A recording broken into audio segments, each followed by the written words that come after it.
So as I mentioned, we are where we are seated. We know we at times are not gender sensitive, right? That means we are not aware, or are we aware sometimes of the things that we do? And even put some people in boxes that that community, that person. Have we done that? Okay. Have we respected them?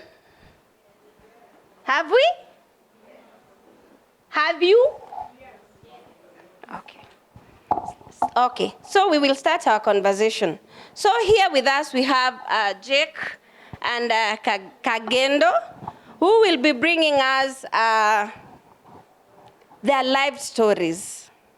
The stories that you have never heard, the stories that you have heard but you have just brushed them off and like, that is what they are cooking. They are doing it for money. They are doing it for us to identify them. They are doing it for show off. But for them, it's their true stories. So we are going to learn from the two of them. We are going to ask questions, just one or two. I told you there are some questions which will be answered here. Some, they will send you their responses. So if your questions will be among the ones they are able to respond here, you'll be lucky. We also have Lucy Kombe and Emma, who will be bringing the organizational and advocacy perspectives. Let's learn from them. I know some organizations here have questions. How do we embrace gender sensitivity in our interventions, right? So we are going to learn from them. I will start with Kagendo. Do you have the mic?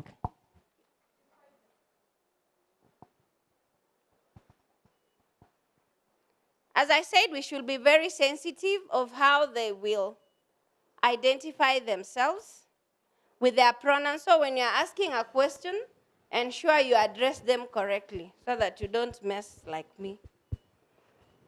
So Kagendo, you have worked closely with gender minorities at the community level.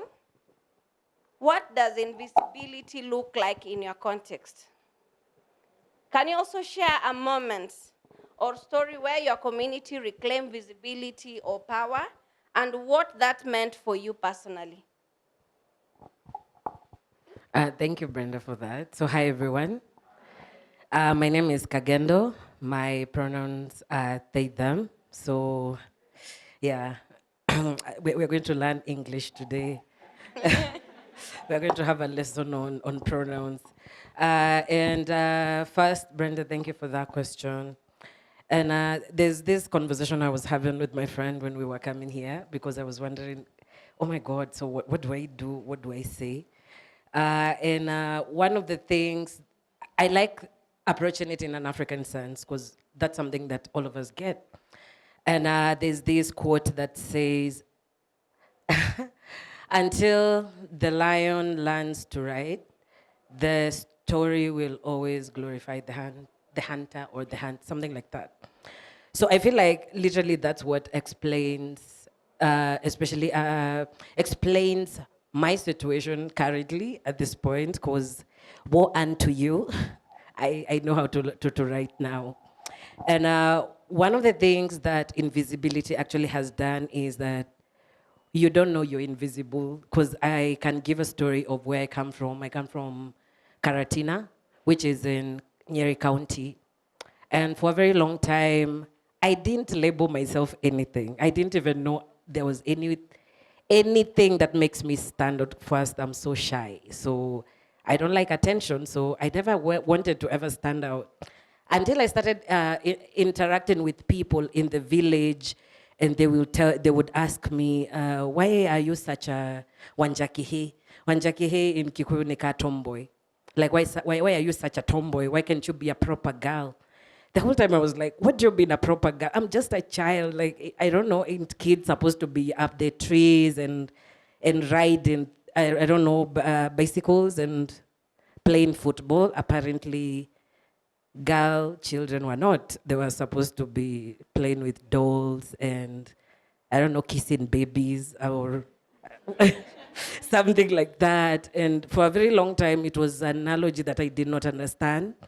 And so I got labeled tomboy is the first thing. I went to school and I got letters. I am a very hot person. So I got letters of admiration and things like that. But most of the time, like when you're in primary school, most of the times they used to come anonymously. You never knew who the handwriting was or from and all that. And conversations started being like, hey, Kagendo is always getting letters from girls. So the whole time I was like, ain't that what girls do? Like other girls and things like that. And then in high school, I was labeled something. Right now I can't remember. I guess it was something like a tomboy. And then I was in high school and now the big L came about, the lesbian. And that the first time I got the punishment, I couldn't actually understand why it is I was being punished because I was in a girls' school. And I was very shy, so it was really hard for me to hit on people. And I remember me asking, why am I here? And the teacher telling me, because of what you've been doing with girls.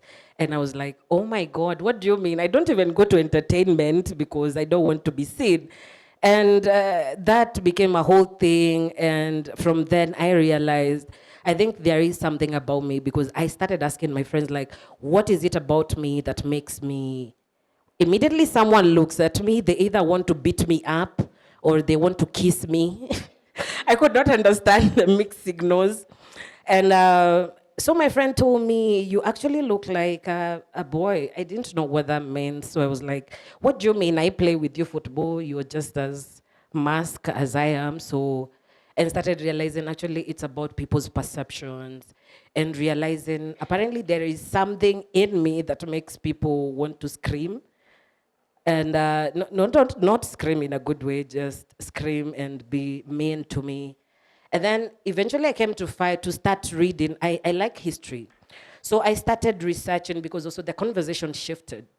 It stopped being, you're such a tomboy, to, Kwani, have you never changed? Like, what's wrong with you? People are in this phase and move out. The whole time I was like, no one is having sex conversations with me. No one is having gender conversations with me. I think me and my mom, we are in the same place. I don't know what's happening to me. She doesn't know what is happening to me. So the whole time we're just looking at each other and being like, okay, how do we live together? How do we survive? And so the first history I came about was when we were having the Repeal 162 case, and I was watching it at my place, and I remember this lawyer, someone very prominent, being like, I wish we could go to how we were before because we would deal with these people how we used to deal with them then. And I was curious. I was like, this is my life on the line. How did they used to deal with people like me? So being a very good historian, I went back to the books and found that people like me used to be put in a hive and rolled down a hill. And, first used to be put together, you fight each other to death. And if you refused, then you would be put in a hive with bees, of course, and honey. And you'd be rolled down the hill until it bashes into something. I mean, you're not there anymore. Meaning, I am alive here, but there are people who look at me and feel I'm better off dead. And then I was curious to know where did this all hatred come into. And I luckily got into feminist spaces, and feminism is all about history, really. And one of the things that I realized I came to learn about was erasure. And it sounded weird and funny at first because I was like, how do you erase like a whole people? Like, I mean, these are people, how do you erase them from existence? And apparently you can by just giving fake stories and repeating them again and again and again until even the people within those stories, they start doubting themselves. Meaning, for example, someone came here, looked at all our practices, at our religion, at our sexualities and genders, at our ways, how we worship, and went like, all this is demonic.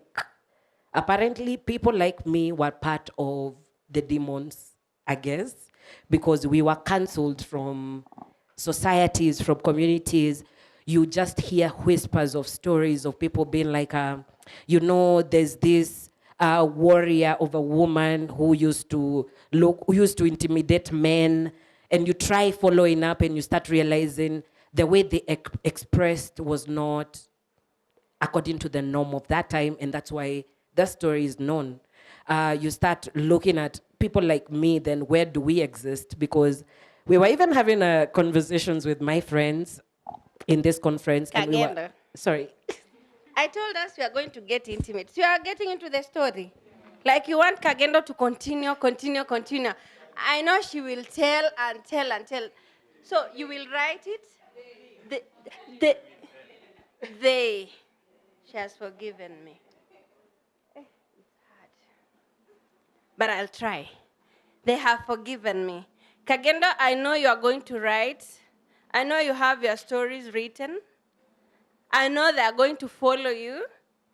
Please, read her story, their story. After here, because I know she needs like the whole day to tell us, right?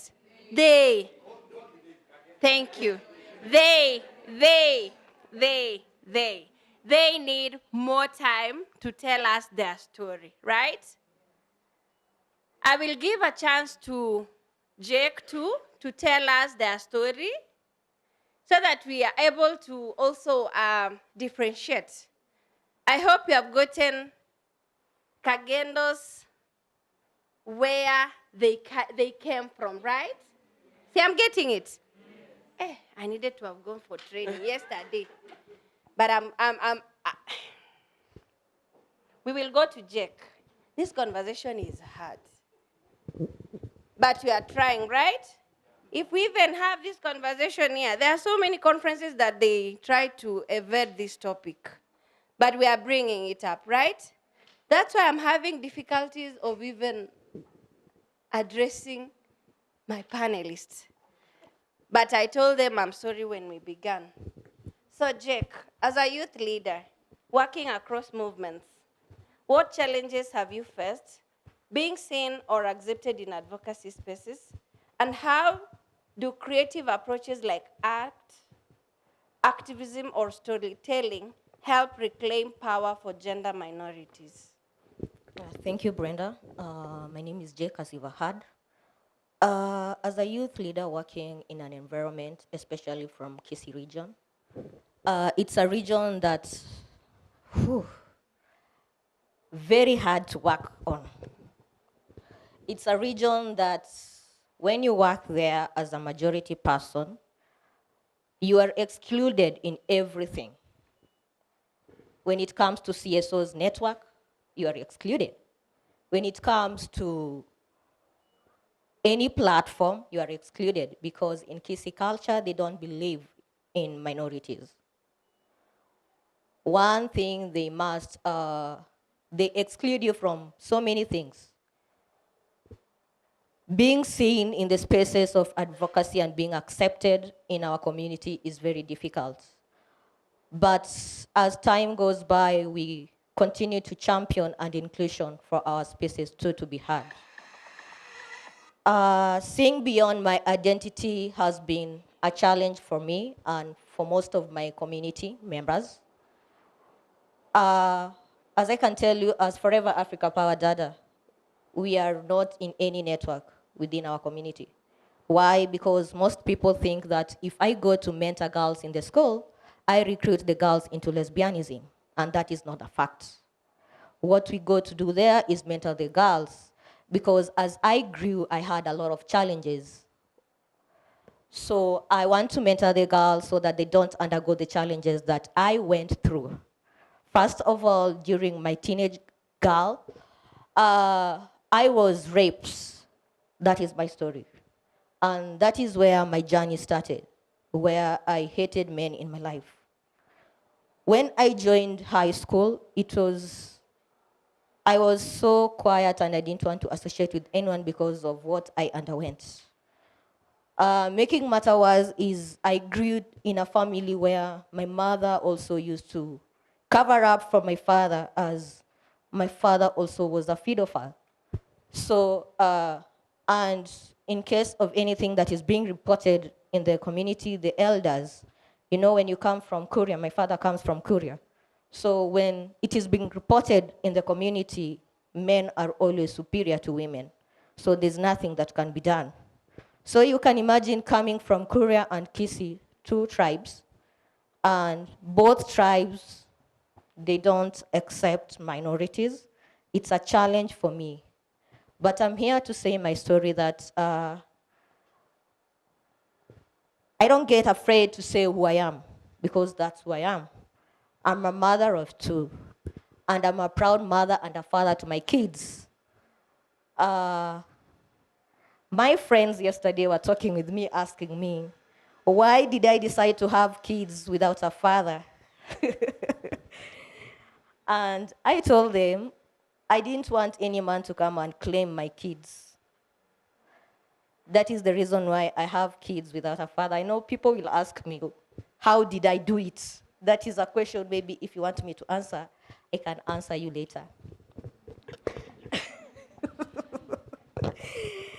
Another thing is about the emotional weight that we undergo as the minority in our community. Constantly explaining who we are to people is a big challenge. Someone questioning you, why did you decide to be like that? As they said, it is a big challenge that we all undergo. But we come out as champions and we are proud of ourselves. We don't want discrimination to weigh us down. Because as youths, discrimination is the biggest challenge and stigma that we undergo. Balancing advocacy and acceptance as a minority, it's another thing. They can tell you what we undergo in that. Feeling invisible even in spaces where there's no inclusivity, it's a big challenge also. But we accept that and move on. As I answer your second question about art, art is an expression that gives us visibility as the minority. Most of the things that we do, we try to use art, fashion galas, poems to express ourselves. It's also one way of us healing ourselves through art. It will explain a lot of things that most people want to understand about us. Because if, for example, if we could have, maybe we had some session of people dancing and doing arts, if they could give us that demonstration physically, it will be easy for somebody to understand who we are than me explaining who we are. Second thing that we use art as an advocacy, it also gives us a narrative. As minority people, creating activism helps challenge stereotypes. And that portrays our gender minority, broken or invisibility that most people don't understand. Building community and solidarity is another way of us using the arts. In every creative space that we create, it holds a sense of belonging because it tries to explain who we are. We also reclaim power through art and the narrative that we create. For me, art is something that is so powerful and very creative that makes who we are. Thank you, Brenda. Thank you, Jack. I was almost shedding tears. We needed a psychologist here or a counselor. If somebody feels overwhelmed, you can go and see them. So, MC, next time in my session, please have someone who will. I know there are some people around here who also have felt it, but it is part of our story. But that does not define Jack. That does not define Kagendo, because they all told themselves, we want to be who we are, right? They want to use whatever tool they can to even help the rest who are not able to come out. You can imagine the spaces that they are in. They also have a community.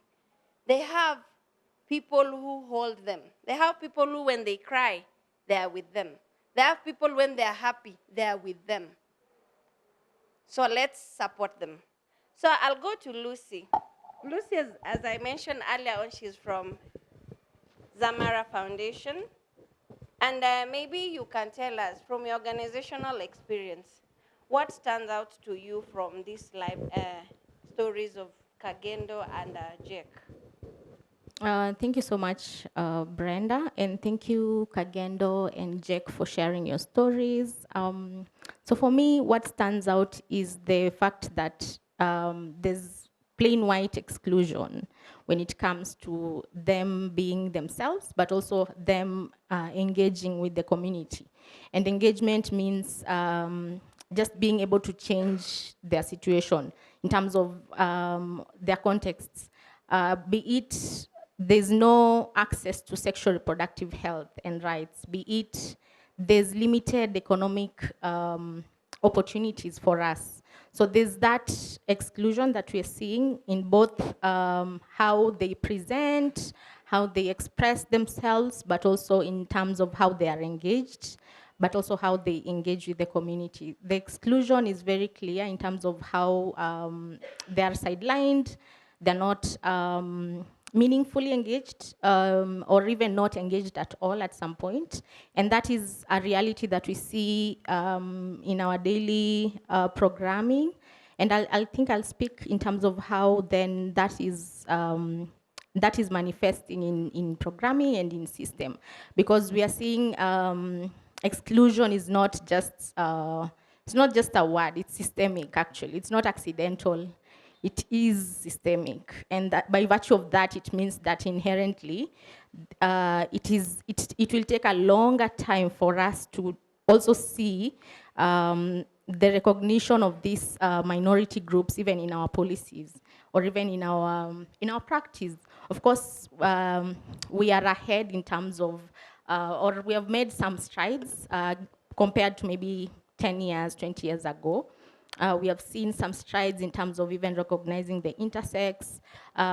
So from this, of course, from the stories, that is what I can say in terms of what I'm seeing. There's exclusion, there's sidelining, and that is traumatic, especially when it comes to the mental health of the individual, but also the institutions that they are working with. So yeah, I think that is it. Yeah. I wanted you to also connect with, I know there are some organizations here who always have that fear of, okay, we have this person who is approaching us, they want to work with us, but the community, the whole society knows their identity. They are not, they are who they are. But they fear, because they fear the organization's name will be tarnished. They fear even the administration, like the NGO. Like for me, I was cautioned when I took the name My Body, My Body. I was told I've been given with caution. If I'm ever seen working with the LGBTQ, which I'm still digesting those words, because there are so many people who had gone with the name My Body, but they were never approved. But for me, they even called me in a boardroom. Swear to us we are not going to work with them. So that is what most organizations here are going through.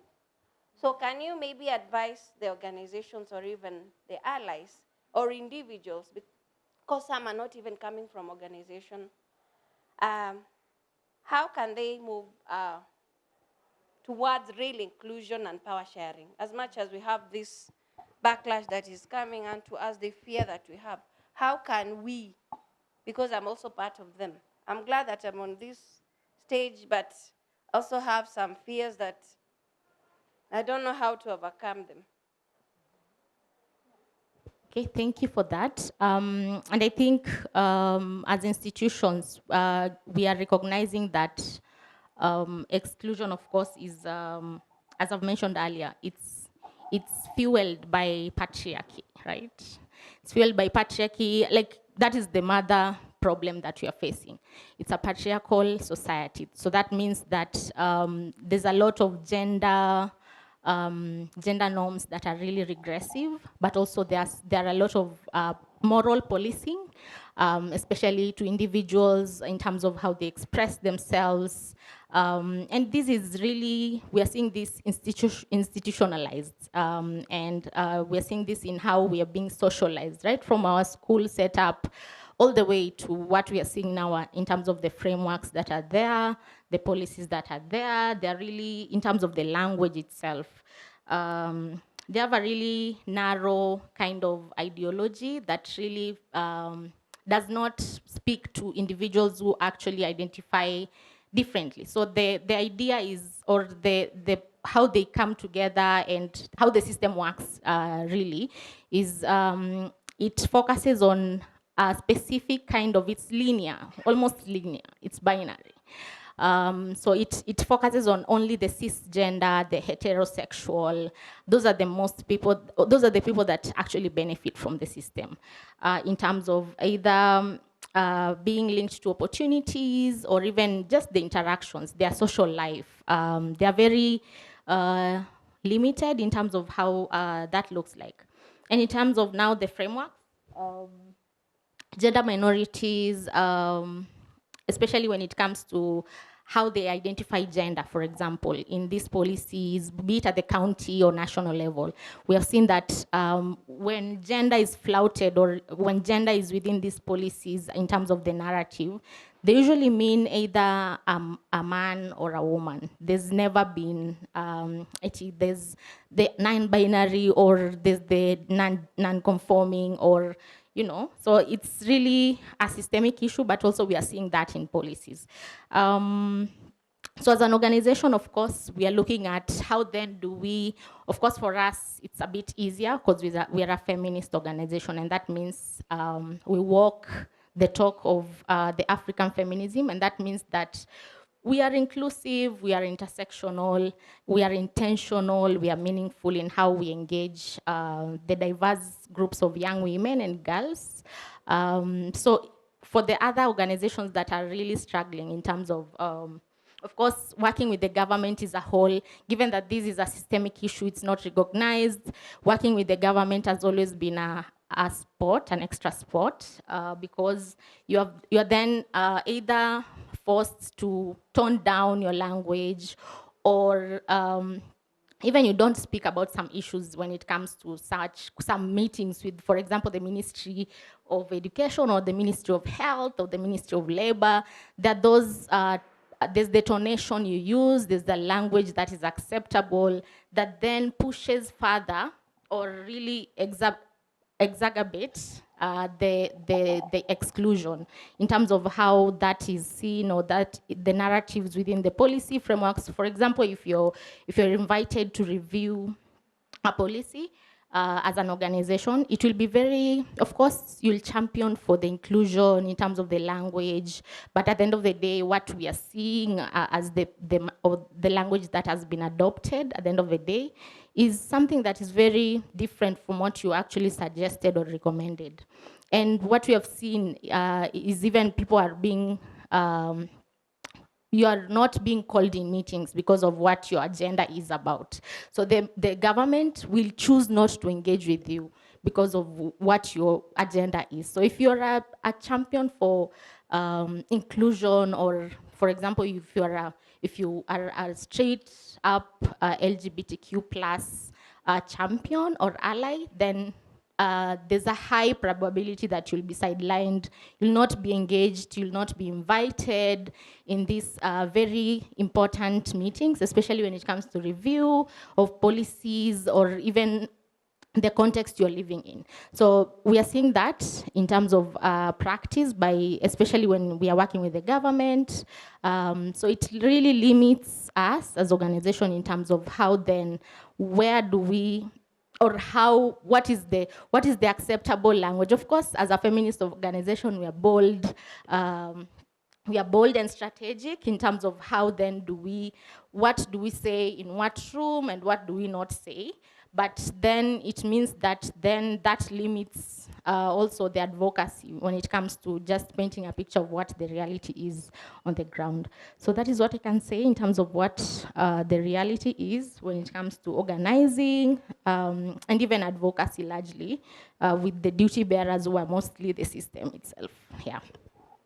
Thank you very much. And as we are all aware, Zamara Foundation has got a lot of information, that is materials, which you can link up with Lucy later to get the materials and get yourself acquainted to the terms, how to also engage with the community, how to evade some of the things I've said here.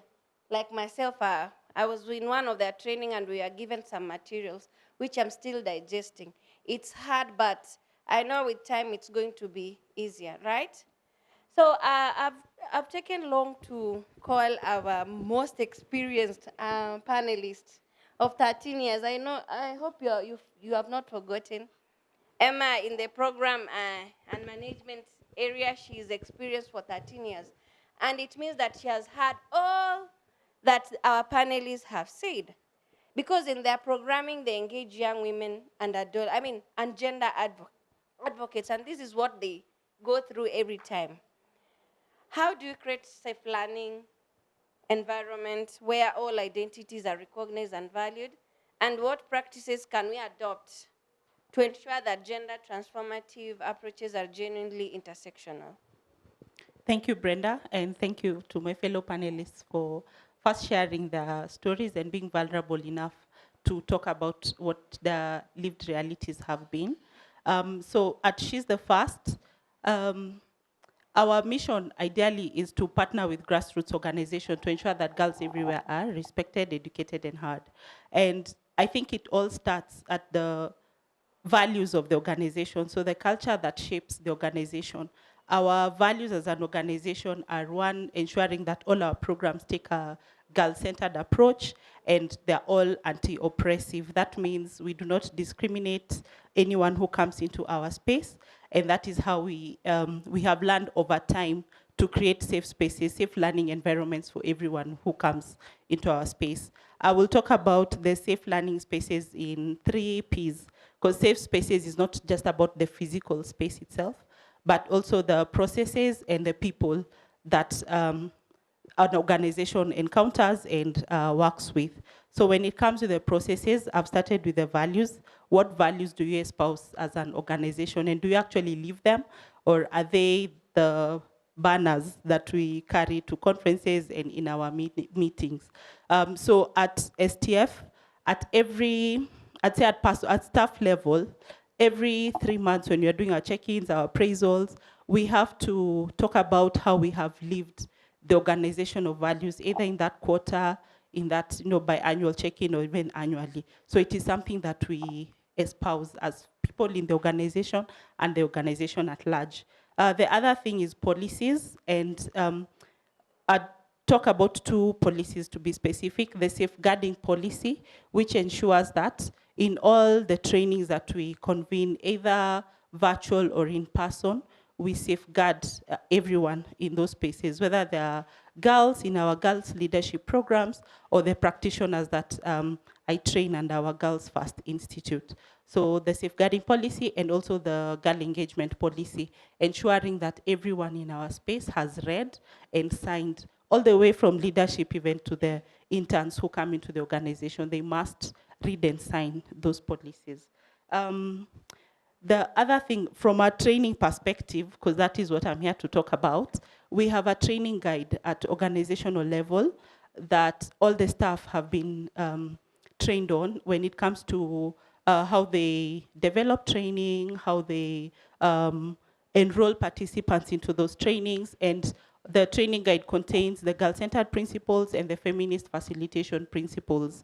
So ensuring that we are inclusive, non-discrimination, ensuring that there's intersectionality in how we recruit and how we engage even the facilitators who come into our space. And the last thing under the processes is contextualizing our training content. So not generalizing, considering that we recruit practitioners from all walks of life in different geographical settings with different lived realities and different stories as well. So ensuring that our curriculum is contextualized to every space. The other P that I'll talk about is the people, which is the most important aspect, because why do we exist as an organization? So ensuring that we are prioritizing the people who are most marginalized. In our case, it's the grassroots organizations, it's the founders of young organizations who do not have access to learning platforms or even resources to start off. So in our fellowship programs and also under the institute, we prioritize grassroots organization, and I'm happy to see so many of you here that are part of that institute. Yeah, so even in our funding, we do not fund organizations that have, that can access bigger funders, but it's important for us to support organizations that actually need a hand when they're starting, figuring out their systems, figuring out, like, even if it's girls, which girls are we working with? And that is why we prioritize the girl-centered design for programming, helping young organizations to figure out who they want to work with and why, and supporting them to set up the systems to do that. Feminist mentorship and coaching. So as an organization, we realize that mentorship is not about us, who run the program, but it's about the practitioners and the girls that we work with. So creating the conducive space for exploration, that means that even in our one-on-one coaching with like young funders of organization, are we allowing them in that 1 hour session or 2 hour session to actually come to ask questions that will eventually lead them to a realization of the decision they want to make. So our role is to guide and support, because they're the ones who are in those contexts, they're the ones in those lived realities. So creating that safe space for exploration, for them to find themselves and also make decisions about what they want to do and the programs they want to run. There are many, co-creation, collaboration, and I'm happy that peer support is a theme that runs across this conference, because we cannot work in silos, and that is why we are talking about inclusion in this session. So creating a platform for organizations and also the leaders of those organizations to have people to talk to, people to collaborate with, people to ask each other questions, sharpen each other. That is the role of the Girl First Institute. The last thing I'd want to mention is building agency. And I know we talk a lot about agency when it comes to girls, but even as young people, there are things we struggle with. Sometimes we are, as Brenda has said, when she was coming up with the name of her organization, she was cornered and boxed into how she's supposed to run her organization. But then do we create spaces for young people and also girls to have agency, build agency, make decisions for themselves, and not force our beliefs and our ideologies on them. Yeah, so I think that's what I'd mention. Thank you. Then, there's always that old adage. Ama watu nasema aje? I understand we have some participants who don't understand Swahili. I'm sorry. But now, when an elder, where now here we will call Emma an elder, when she speaks, we take her advice. We digest it. Where you feel like you can implement it, please do. Because she's speaking from a point of experience. She's speaking from a point of she wishes us the best. So let's learn and also go and practice what Emma has told us. So as I said, our session was intimate, and I know you have some burning questions. I don't know who is touched. Among you, who is touched to ask a question? I only have 2 chances. 1, another one, 2. And I'll give you the last one. Okay. The last question. So I only want to take 3 questions. Okay. Good evening. Good evening once more. I'm a little overwhelmed, and yes, it's an intimate session, as you said. Mine is not a question, it's an insight. My name is Kendi, founder of Walk to Light and Freedom, a mental health awareness organization, and also a facilitator with Gender Equity and Reconciliation, which uses the short name Jerry. And my insight comes from the fact that I've gone through Jerry, and there's an aspect of me that was grown. And there's one thing I would like to tell us all, me included. And this is a growth aspect that helps us every day as we walk our daily lives. We're able to be more mindful, more inclusive, and more understanding of each other, because we are all humans. So what I'll say is, to practice inclusiveness, it is to bear in mind that it's based on practice of understanding, continuously, you practicing understanding, compassion and love. Increasing of understanding and compassion makes our hearts grow greater. And that's reminding us every day that we are all human before we are whichever gender we choose to associate with. Thus, it helps us know how to connect with each other and extend grace. For me, whenever I look at anyone and everyone since I attended Jerry, it made me look at everyone as human before they are whatever they have chosen to be. If they are they, I am she, is he, whatever we choose to be. I look at everyone as human, and I know we all have a life to live, we all have a purpose to achieve, we all have our weaknesses, our strengths, and what we bring on the table. Doesn't matter what we choose to be. So let's extend grace. You see, she's touched. You have seen how she has spoken? She's touched. Another one?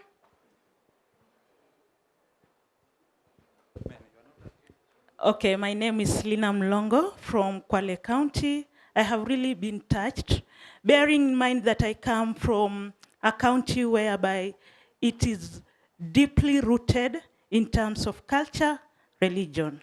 But when we were doing our work, one of the gender desk police officer asked us one question, that they do receive, they, them, facing gender-based violence. Where do you want us to take them? Kindly, you can respond to me so that at least when I go back to our county or anywhere that I will be there, so that I create awareness, having the knowledge in mind and giving the right information. To all the speakers, I want to ask questions specific today.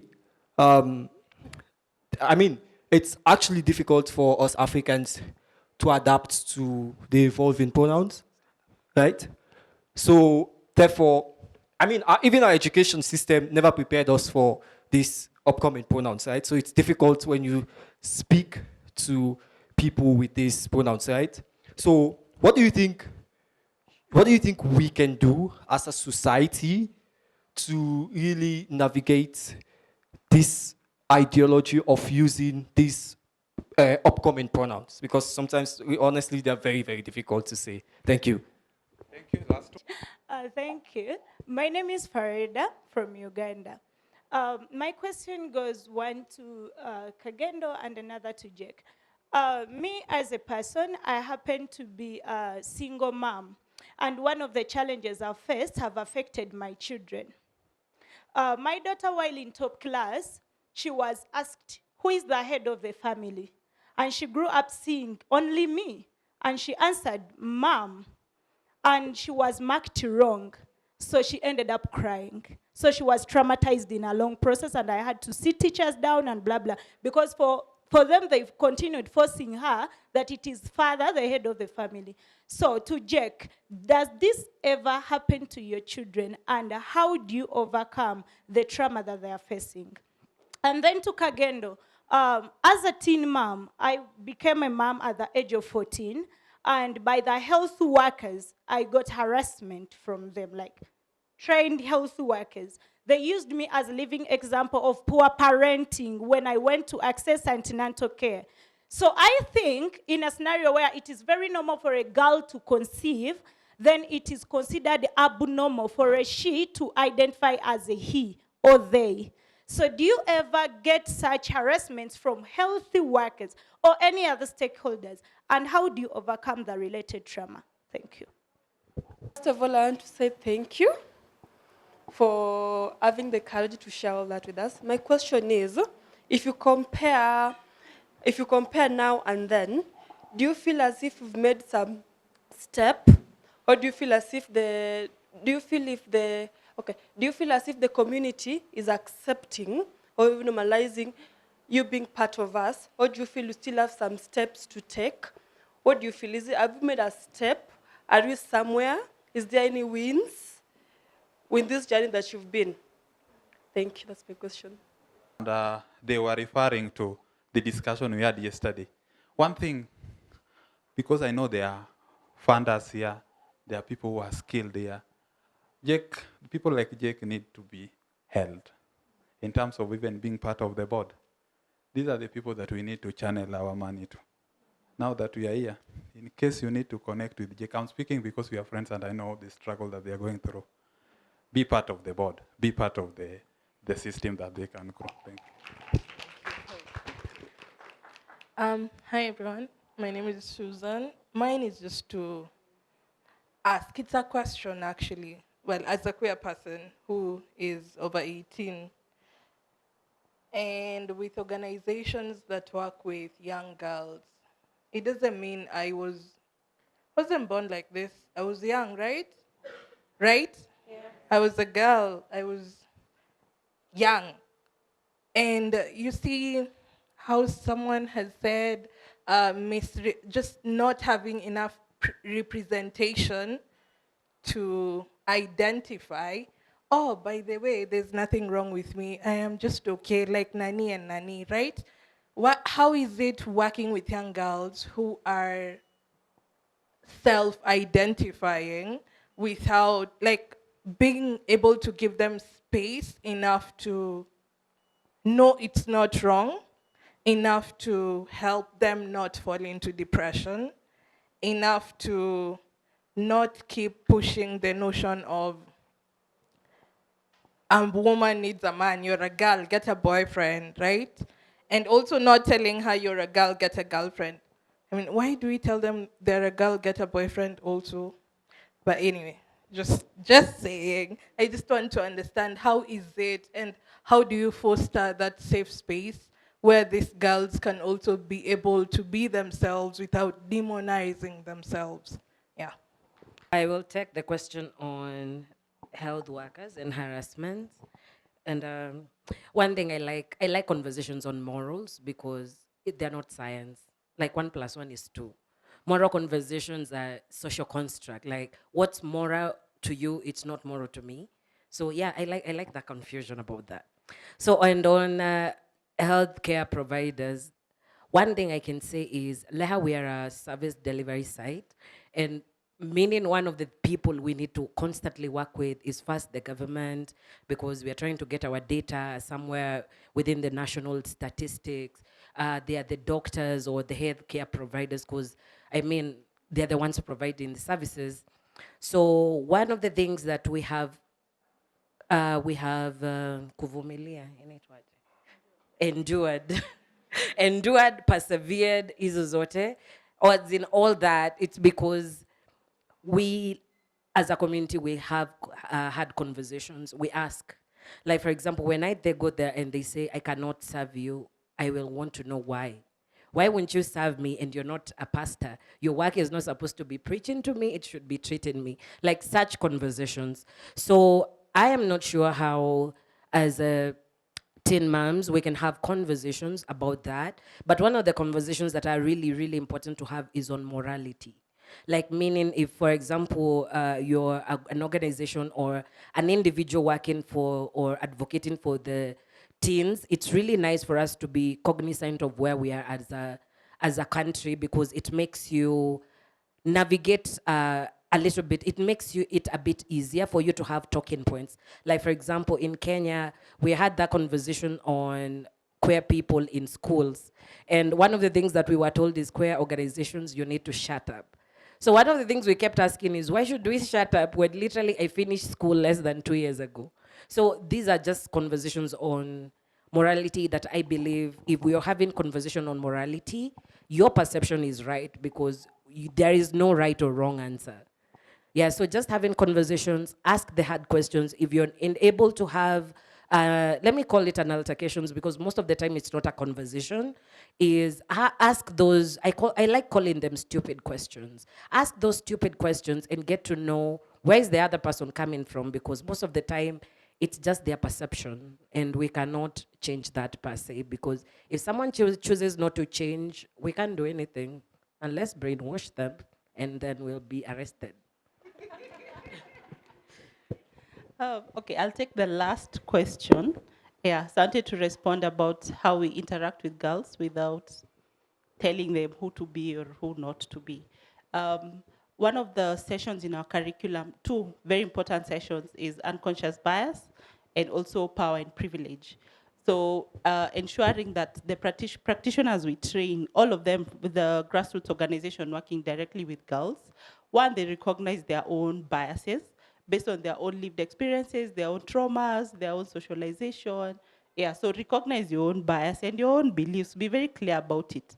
So that when you're meeting these girls and she comes to you with a big question that you may not be prepared for, you create that safe space again for her to explore with you that question. So your role as the mentor in that space is to ask her questions that will help her arrive at her decision with informed, with correct information so that she can make that informed decision.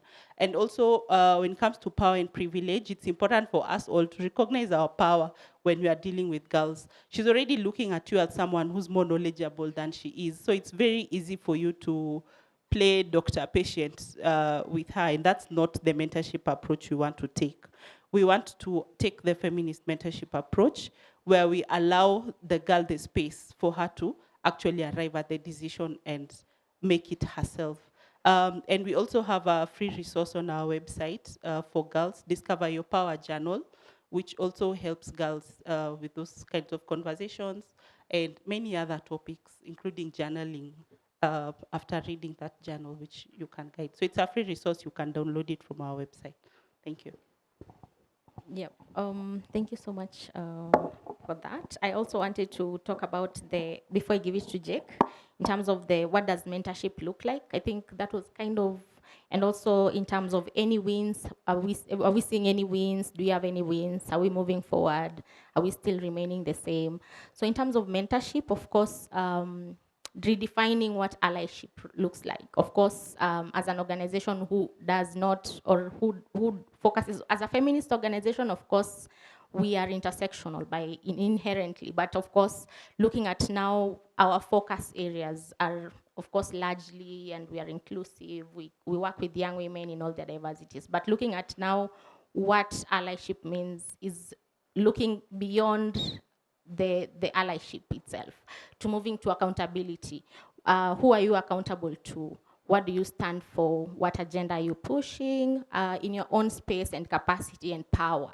Are you able to enable other vulnerable groups who are not in that platform to be able to speak and lead, even lead sometimes? So it is standing back, of course, and letting the voices of or the experiences or the people that actually are within that community speak for themselves and lead their discussion and, forge solutions that actually respond to some of their needs.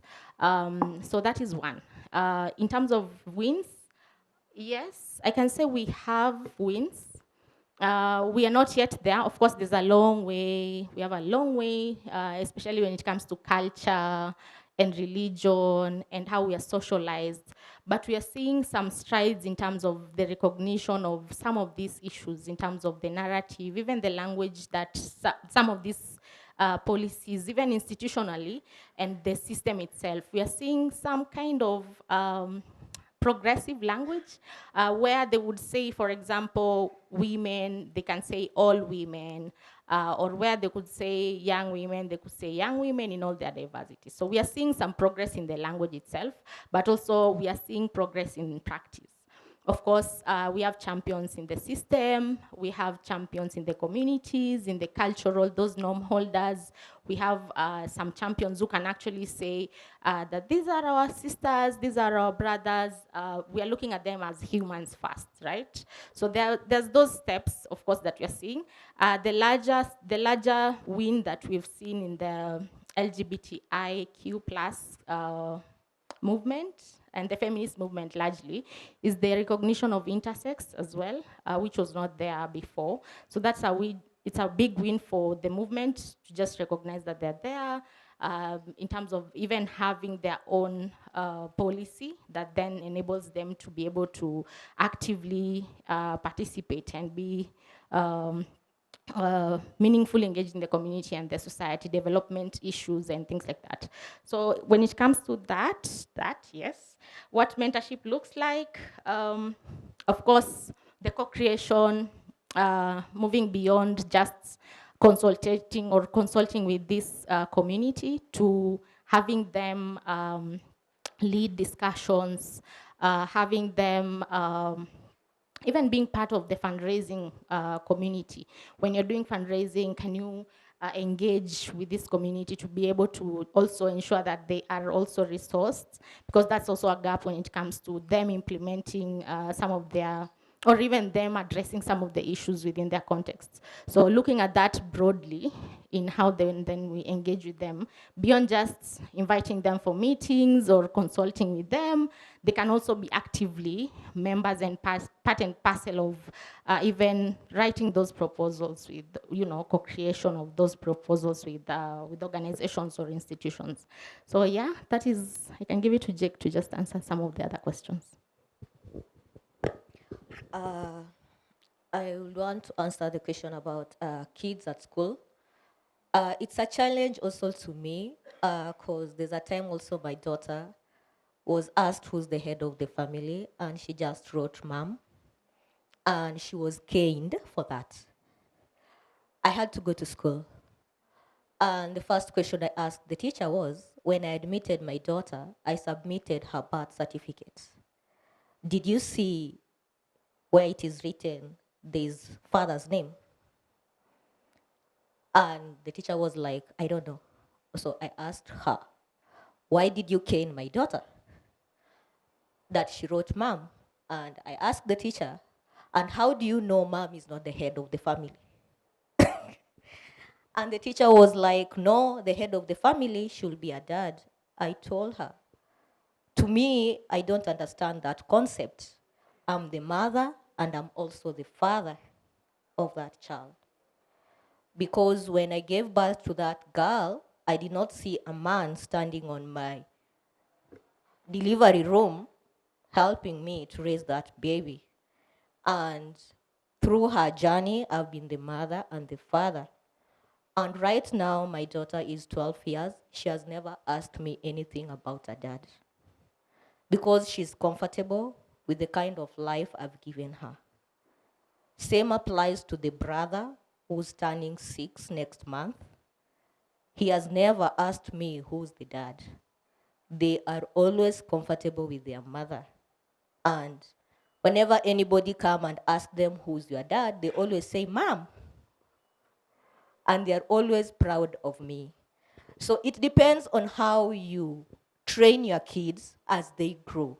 Let them accept that you're a single mom until the day that maybe you will feel you want maybe to get married. That is when you can introduce maybe a man to them. But as long as you're a single mother, let them know that you are the mother and the father to them. I hope I've answered your question well. Thank you. That was so powerful, right? We have learned a lot from them, and we need to go read. I'm doing my master's, and I was given a topic on doing the gender identity. A lecturer asked me to do the research. It was a cut. And remember, if you don't do a cut, you'll be given a retake. I had to do it. I had to present. Then the lecturer asked me at the end of the session of my presentation, Brenda, are you an LGBTQI? How do you even know these things? We call ourselves gender champions. We call ourselves gender equality and equity champions. But do we practice what we learn? Let's go and reflect on that. Who wants to respond? I wanted to answer you about organizations in Kilifi. Is it Kwale? Kwale. On referral. Proceed. We have Queer Heaven. Maybe you can get in touch to them and you can get an assistance. So I think we are done. And this conversation has to continue even beyond here. We need to respect each other. We need to be mindful of, if we call ourselves sisters, brothers, and even people sharing the same space and having the same vision, how are we going to achieve gender equality, gender equity, if we are not mindful of what we need? She's not comfortable, he's not comfortable, they are not comfortable. Then are we going to live on this earth comfortably? So let's go and reflect on that. Let's start doing the right thing. Let's read more. Let's stop wowing like, how does it happen? Let's stop asking questions and give solution. Thank you. That was a wonderful panelist.